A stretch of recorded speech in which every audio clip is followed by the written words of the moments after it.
So last chapter we were looking at the phenomena of economic growth and long-run growth.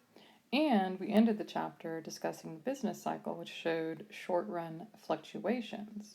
So even as the economy is overall growing, we can have ups and downs. And this is the graph that shows that. Our dark blue line with these ups and downs are these ups and downs of the economy going through recessions and expansions as overall the GDP, that's what we're measuring here, is getting higher on the light blue line. The light blue line was our potential GDP. So we're going to build a model in this chapter that allows us to show why we have GDP and inflation and unemployment fluctuating around our long run trend, around our potential GDP.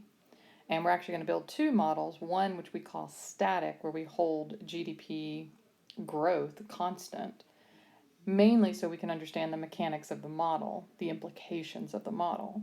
And then at the end of the chapter, we allow this to continue to grow. We allow a way to show that our potential GDP, the level of GDP we should be at if we were using all our resources to their capacity, not maximum, but capacity, we'll be able to show with the model at the end how that actually looks. And it allows us to see some of the things we see in the economy. Why do we go to recessions? How come we can actually see that GDP has actually grown, and yet, look at this, we're having a recession? We can actually show all of that in a model. So to get started on that then, the first thing we want to do is just look at the different components of the model. We're going to have three curves total. We're going to have aggregate demand, short run aggregate supply, and long run aggregate supply. Every one of these curves is going to show a relationship between price level and GDP. So aggregate demand is a curve showing a relationship between spending and price level. Essentially, how much GDP will there be at every price level? Specifically, if we think back to how we measure GDP, it's asking how much consumption, how much investment, how much government spending, and even net exports will there be at every price level. So this curve, aggregate demand, although it does have the word demand in there, I don't want you to think of the demand curve from micro. In microeconomics, demand is showing a relationship between a specific product, its price, and its quantity demanded. Whereas aggregate demand is the entire economy, the entire amount of consumption, investment, government spending, and net export that is happening at every price level. So I do want to spend a moment thinking about what that relationship would be. So our aggregate demand curve is going to be a downward sloping line like this. And your book goes into three different reasons why that's the case. One they mention is the wealth effect, because if we are in this area of the curve where price level is relatively high, any wealth you have is buying relatively less because everything costs more. So at high levels of price level, you'd expect less consumption. And remember, the components of aggregate demand are going to be your consumption, your investment, your government spending, and your net exports. They also mention the interest rate effect, that when interest rates are high, there's going to be less borrowing. In general, that's the relationship. Think about yourself. If you're going to go to the bank and borrow money, are you going to borrow more or less when the interest rate is high? So people borrow less when the interest rates are high, and that would be associated with relatively low investment, and that's lower real GDP amount.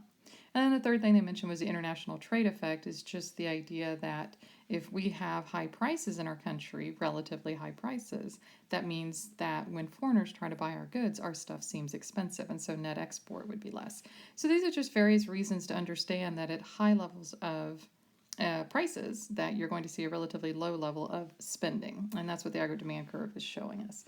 So those are the reasons that we would expect aggregate demand to be downward sloping. So one thing we can bring to our minds now that we learned in micro is the difference between movement along a curve and shifting of the curve.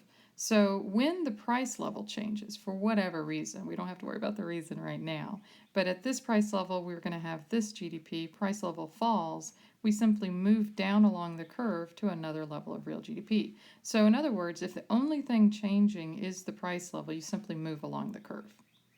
But why is the aggregate demand here at this point in time? It's because any of the factors that affect aggregate demand are at such a level that right now this price level is associated with this level of spending, and this price level is associated with this level of spending. So all this is true if those factors are at a certain level. And now, if any of those factors change, you could have an entire shift of the curve. All right, does that bring back memories of micro? So our question then turns to, what are these factors? What are the things that actually cause us to shift the curve? Again, just to remind us, price level changes, movement along the curve. These factors change, you have increases or decreases of the curve. And so that's what we want to look at next, is what are the factors that shift aggregate demand? So we're going to identify 3 factors that shift aggregate demand. The first one will be expectations of households and firms. So this is the idea that at a certain point of time, given the state of the economy, given what you think is coming, if you think things will be better in the future than they are now, then you might actually want to increase the amount of consumption you're going to do, which would be an increase in real GDP.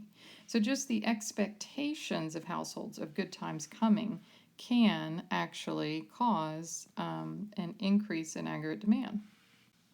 So an increase in aggregate demand would be shown by shifting the aggregate demand curve to the right, because at any one price level they were willing to consume at a level that was equal to this level of GDP, but as they want to consume more, that's going to actually increase the level of GDP. And then similarly, the way that firms have an expectation can increase their desire to invest. And so same sort of thing, at a particular price level, they were investing at a level that was equivalent to this level of GDP, but now that they feel better about life, they will invest at a higher level, and that's now a higher level of GDP. So then essentially, when we think about expectations of households and firms, the parts of aggregate demand, the parts of GDP that we are seeing impacted is consumption and investment. So then we want to move on to foreign variables.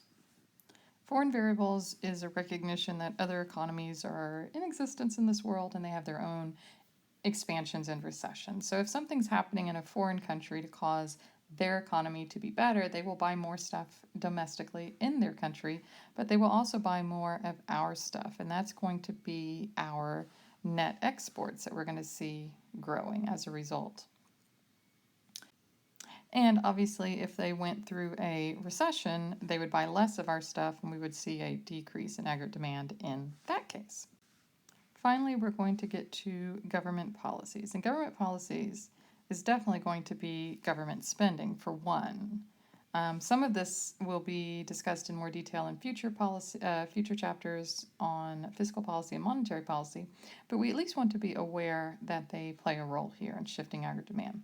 Understanding the impact of government spending should be fairly simple, if you're with me so far on this other stuff, in that aggregate demand is being affected or actually exists because of a certain level of spending by consumption, investment, net exports, and government spending. So if the government decides to increase the level of G, then at this particular price level, there used to be some level of government spending, and now they're going to do more. That's going to associate us to a higher level of GDP, and that's a shift of the curve at every price level. So increases in government spending does lead to increases in aggregate demand. Another one we want to understand, at least be aware of, let's go for awareness right now, is it's not exactly a government policy, it's the Federal Reserve, which is actually independent of the government. But when we get to monetary policy, we're going to learn that the Federal Reserve can actually set interest rates using the magic that we shall eventually discuss. And so here, we're talking about that when the aggregate demand was this nice, lovely red curve here, there was a particular interest rate associated. And interest rates aren't changing simply because the price level is changing, not the interest rate effect we talked about before. We're talking about, independent of that, the monetary policy that the Fed is setting is to increase or decrease interest rates. And they do that, as we will see, on purpose to actually affect aggregate demand. So why does that affect aggregate demand? We should at least try and understand right now. All right. So if the Federal Reserve does its magic and causes lower interest rates, they're going to decrease the interest rate. Think what that does to our spending actors in this economy. We have our businesses. Our businesses borrow money. So as they borrow money, and the Fed has caused interest rates to be lower, that encourages them to borrow more. It's going to increase their borrowing and, more importantly, increase their investment and increase their real GDP. So by the Fed lowering interest rates, you're going to see an increase in investment and an increase in aggregate demand. Similar for the households, we assume are saving and consuming their money. So when you cause lower interest rates, you are decreasing the reward to saving. And if I'm not going to save so much, all that's left for me to do is to consume more. So lower interest rates have this impact, at least in the short run, of encouraging consumption and investment and increasing aggregate demand. The other government policy we want to mention, if we're going to mention government spending, would be the other thing government can do, which is change our taxes. So the general idea here, so just so you know, government spending, government taxes, that's all fiscal policy, and we'll learn interest rate as monetary policy later on. But to just understand why taxes affect aggregate demand, imagine if we have taxes on consumers and then you lower the taxes. So consumers were willing to consume a certain level at a particular price level, but now they get to keep more of their money. They have more available for consumption. So every price level is going to be associated with a higher consumption and therefore a higher aggregate demand. And it could also be taxes on businesses. If you lower taxes on businesses, then at any one price level, there was a certain level of investment they could do. Now that they pay less in taxes, they have more available for investment and therefore more GDP. So that increases aggregate demand. So then, just to remind us, if price level itself is changing, all we do is move along the curve. The curve exists at a particular point in time because there's a certain expectation by households and firms. There's already some amount of foreign variables, meaning their level of buying our stuff. It's already at a certain level. And government spending, all these sorts of things, taxes and interest rates are at a certain level. So when any of these things change, then we're going to see changes in our spending level. We're going to see changes in aggregate demand, and that's what causes the shift.